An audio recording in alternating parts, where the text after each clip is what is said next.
ఆనంద్ రవి గారిని మాట్లాడాల్సిందిగా కోరుకుంటున్నాం. అందరికీ నమస్కారం అండి. ముందుగా సాయి రాజేష్ గారికి అండ్ వశిష్ఠ గారికి అండ్ అనిల్ గారికి ముగ్గురికి చాలా థ్యాంక్స్ వచ్చి ఈ ప్రోగ్రామ్ని స్టార్ట్ చేసినందుకు.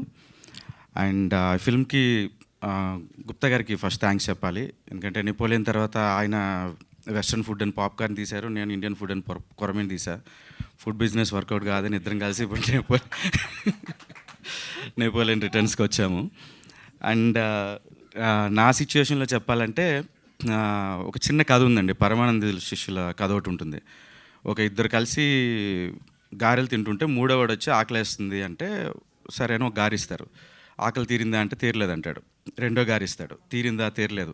3, 4 తీరలేదు. 5వ గారి ఇచ్చినప్పుడు అమ్మయ్య బ్రేవ్ అంటాడు. పక్కనోడు గట్టి కొట్టి ముందు ఈ గారి ఇవ్వచ్చు కదరా, అనవసరం 4 వేస్ట్ చేసామంటాడు. అదే ఎట్లా రా అంటే ఆ 4 యాక్చువల్గా డెడ్ ఇన్ అంటే తెలియకుండా మన ఆకలిని నింపే 5వ గారికి ఉపయోగపడేవి అనమాట. సో ఈ కథ నేను ఎందుకు చెప్పానంటే, నేను స్టార్ట్ చేసిన నా కెరీర్ నుంచి మొట్టమొదటిగా ఒక పేరెంట్స్ అని ఒక సినిమా చేశా, రిలీజ్ కాలేదు.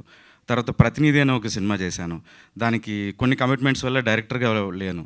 తర్వాత నెపోలియన్ అనే సినిమా చేశాను, అందరికీ తెలుసు, ఏదో త్రిశంకు స్వర్గంలో ఉండిపోయింది అది. తర్వాత కొరమీన్ అనే సినిమా చేశాను, డబ్బులు పోయాయి. సో ఇది 5వ గారి నా లైఫ్లో.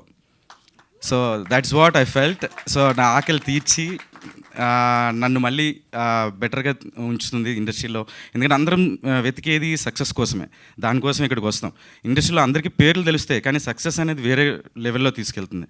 సో ఈ నెపోలియన్ రిటర్న్స్ అనేది నాకు అలాగే ఉంటుందని నేను ఎక్స్పెక్ట్ చేస్తున్నా. అండ్ దీనికి సపోర్టివ్గా వచ్చిన మా ఫ్రెండ్స్ ముగ్గురికి రియల్లీ ఐఎమ్ సో హ్యాపీ. ముగ్గురికి thank you so much. And నా ఫిల్మ్లో ఇంకా పనిచేసిన వాళ్ళు, టెక్నీషియన్స్ అందరికీ థ్యాంక్స్. బట్ నెక్స్ట్ వాటిలో ఇంకొంచెం క్లారిటీగా మాట్లాడతాను. Thank you so much. Thank you so much. Napoleon returns పోయిన డబ్బులన్నీ రిటర్న్ చేసి